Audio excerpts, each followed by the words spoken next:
Friends welcome to 10 class 98। हम लोग पढ़े सुगम गणित भाग 3 कक्षा 8 के लिए। अभी हम लोग चैप्टर पढ़ रहे हैं 15 आंकड़ों का प्रयोग। पिछले क्लास में हम प्रश्नमाला 15D का सभी क्वेश्चन सॉल्व कर चुके थे। 15D का सभी क्वेश्चन सॉल्व कर चुके थे और आज हम पढ़ेंगे विविध प्रश्नमाला। इसका चैप्टर 15 का लास्ट चैप्टर विविध प्रश्नमाला 15। तो हम लोग क्या पढ़ रहे हैं? आंकड़ों का प्रयोग। इसमें हम पढ़े हैं बारंबारता सारणी, माध्य पढ़े हैं और वृत्तालेख बनाना पढ़े हैं और प्रोबेबिलिटी प्रायिकता पढ़े हैं। तो इसका जो है रिवीजन हम करेंगे, सभी चीज़ों का रिवीजन करेंगे। चैप्टर 15 में जो भी हम लोग पढ़े उसका रिवीजन करेंगे। किसमें? विविध प्रश्नमाला 15 में। तो चलिए पहला क्वेश्चन देखते हैं कि आपकी कक्षा में क्लास में आपके कुछ साथियों की आयु माने एज वर्ष में निम्नांकित है। इन आंकड़ों से एक बारंबारता सारणी बनाना है। तो बारंबारता सारणी बना लेते हैं। विविध प्रश्नमाला 15 का जो है पहला क्वेश्चन, ये है आपका पहला क्वेश्चन। तो बारंबारता सारणी बनाने के लिए क्या करते हैं कि जो दिया हुआ है किसका बारंबारता सारणी बनाना है? साथियों की आयु जो है उसको हमको बारंबारता सारणी, उसके बाद मिलान चिन्ह और बारंबारता, एक टेबल बना लेंगे इस तरह से। ठीक है, इस तरह से एक टेबल बना लेंगे। अब देखिए इसमें कौन कौन सा आयु है। यहाँ पर देखिए तो 10 है, 11 है, 12, 13, 14, बस यही दिखाई दे रहा है और कुछ नहीं दिखाई दे रहा है। 10, 11, 12, 13, 14 के अलावा और कोई अंक नहीं है। तो यहाँ लिखेंगे आयु 10 वर्ष जिसका आयु है। तो 10 वर्ष वाला आयु वाला देखिए कै गो है। 10 वर्ष आयु वाला देख लेते हैं कै गो है। एक हो गया 10 वर्ष वाला, फिर 2 हो गया, 2, 3 हो गया, 3 हो जो है 10 वर्ष के आयु वाला है। क्लास में साथियों की आयु है तो 10 वर्ष वाला 3 गो है। तो इसका मिलान चिन्ह कैसे लिखेंगे? 1, 2, 3 और बारंबारता लिख देंगे 3। अब देखिए 11 वर्ष वाला कै गो है। 11 वर्ष वाला हो गया 1 हो गया, ये हो गया 2 हो गया, 3, 4, ये 5 गो जो है वो 11 वर्ष वाला है। तो यहाँ लिख देंगे 11 वर्ष वाला कितना है? 5, 1, 2, 3, 4 और ये हो गया 5। यहाँ बारंबारता लिख देंगे 5।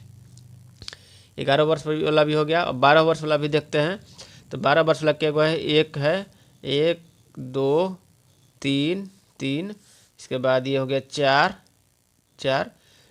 ये हो गया 5, ये हो गया 6 को जो है वो 12 वर्ष वाला है। 6 को 12 वर्ष वाला है। तो 6 का कैसे लिखेंगे? टेली मार्क 1, 2, 3, 4, ये हो गया 5 और 1 हो गया 6, इसका बारंबारता हो गया 6। अब 13 का देखते हैं। तो 13 का हो गया 1, 2, 3, 4, 5, 6 गो 13 साल वाला भी 6 गो है। तो यहाँ पर लिख देंगे 13 साल का जो है 1, 2, 3, 4, 5 हो गया और 1 हो गया 6। 13 साल वाला 6 गो हो गया। अब देखते हैं लास्ट बच्चा 14 साल वाला। तो 14 साल वाला देखिए कौन सा में घेरा नहीं लगा है। तो ये हो गया 1, 2, 3, 4, 5 गो जो है वो 14 साल का है। तो यहाँ लिखेंगे 14 साल का कितना विद्यार्थी है? 5 गो, 1, 2, 3, 4, 5, ये हो गया 5। अब देखिए गिन लीजिए कितना है और इसको जोड़ लेंगे तब हम मानेंगे कि हम जो बनाए हैं वो सही है। गिन लेते हैं तो कितना है? 1, 2, 3, 4, 5, 6, 7, 8, 9, 10, 11, 12, 13, 14, 15, 16, 17, 18, 19, 20, 21, 22, 23, 24, 25 गो साथी है क्लास में। तो अभी इसको जोड़ते हैं कि 25 आना चाहिए।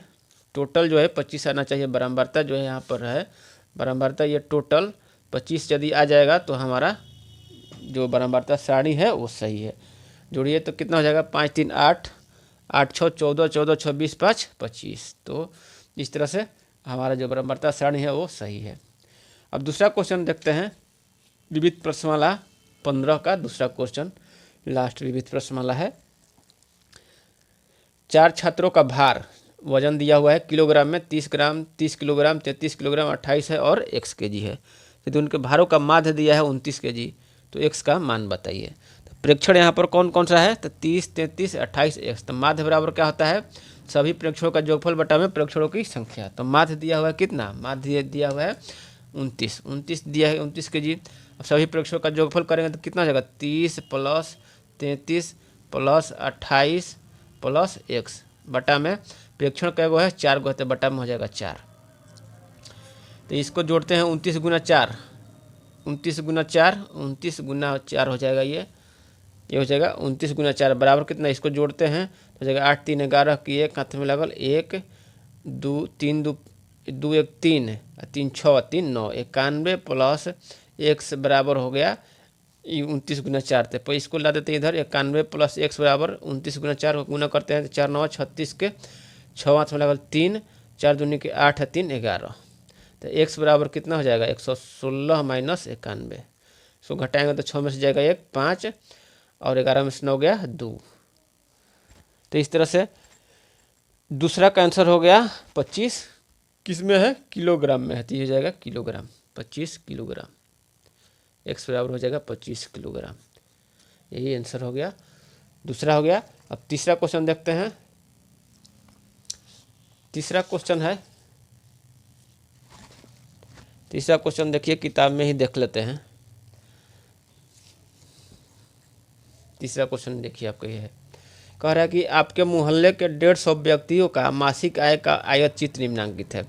150 व्यक्ति मोहल्ला में 150 व्यक्ति हैं, उनका सभी का मासिक आय के लिए एक आयत चित्र बनाया गया है। ठीक है, इसमें जो है देखिए ये वर्ग अंतराल दिया हुआ है, वर्ग अंतराल से वर्ग अंतराल दिया हुआ है 3000 से जो 4000 मासिक है वो कितना है 20 गो है। ठीक है, इस तरह से 4000 से 5000 में कै गो है 25 गो है।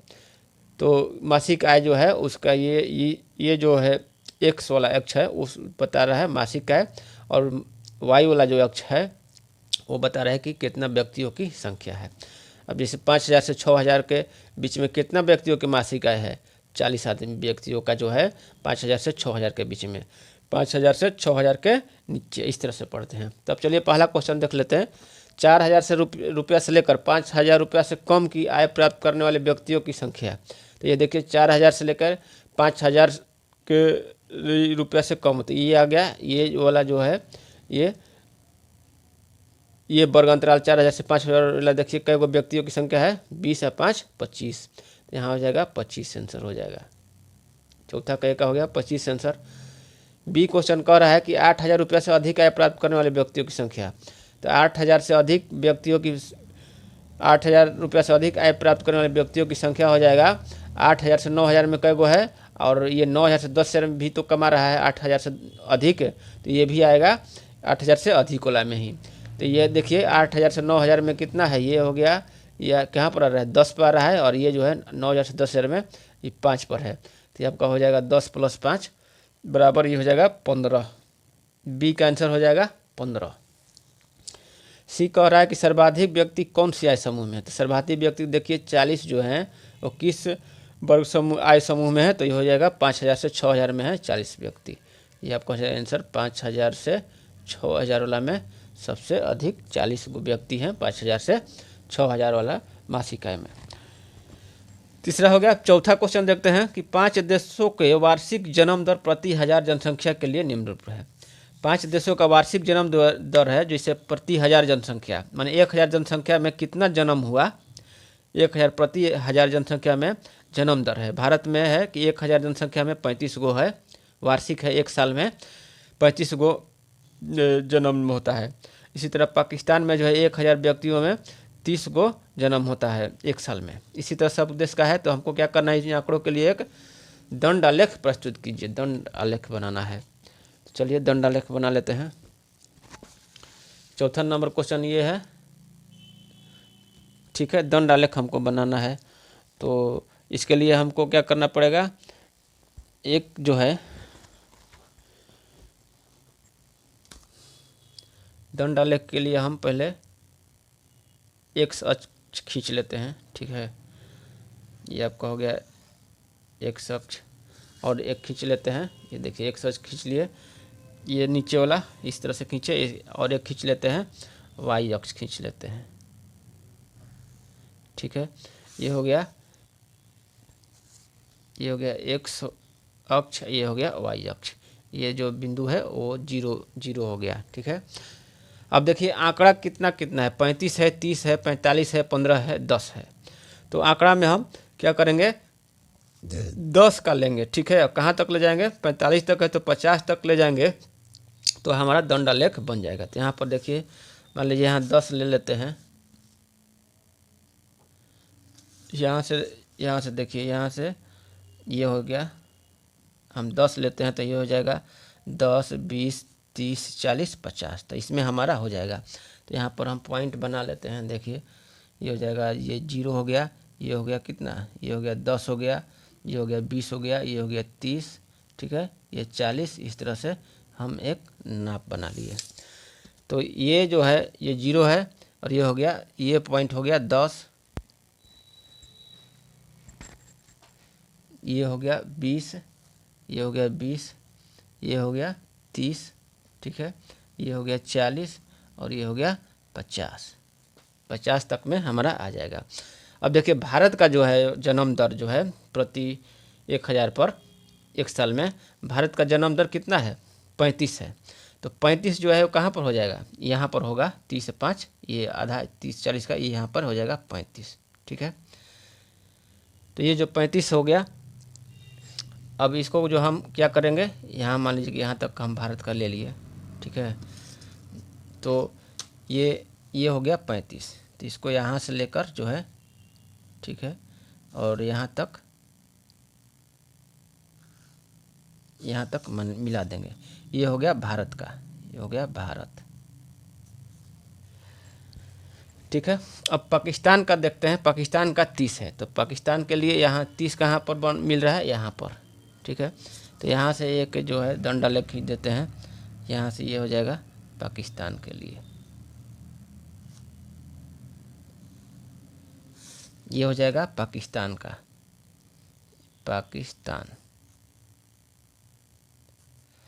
अब चीन का है 45, चीन का जन्म दर है 45। तो 45 कहाँ पर आएगा, यहाँ पर आएगा, 45 जो है यहाँ पर आएगा। तो यहाँ से चलिए, यहाँ पर, यहाँ से ले लीजिए, ठीक है। यहाँ से हो जाएगा आपका ये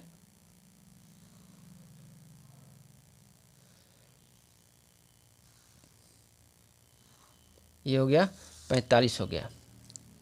ये कहाँ का है, चीन का है, ये हो जाएगा चीन का। अब जापान का 15 है। तो 15 कहाँ पर हो रहा है, देखिए ये 10 है, 5, ये 15। तो यहाँ से चलिए, तो यहाँ पर ले लीजिए 15, जापान का ये हो गया 15, ये हो गया जापान का 15। और डेनमार्क का 10 है। तो 10 यहाँ पर से आ रहा है, ठीक है। तो यहाँ से ले लेते हैं, ये हो जाएगा डेनमार्क का, ये हो जाएगा डेनमार्क। तो इस तरह से जो है हम लोग जो है 4 नंबर क्वेश्चन तक सॉल्व कर लिए, इस चैप्टर का 4 नंबर क्वेश्चन तक सॉल्व कर लिए। अगले क्लास में हम 5 से इसको ख़त्म करेंगे, 6, 7, 8 पढ़ाएंगे। तब तक के लिए धन्यवाद।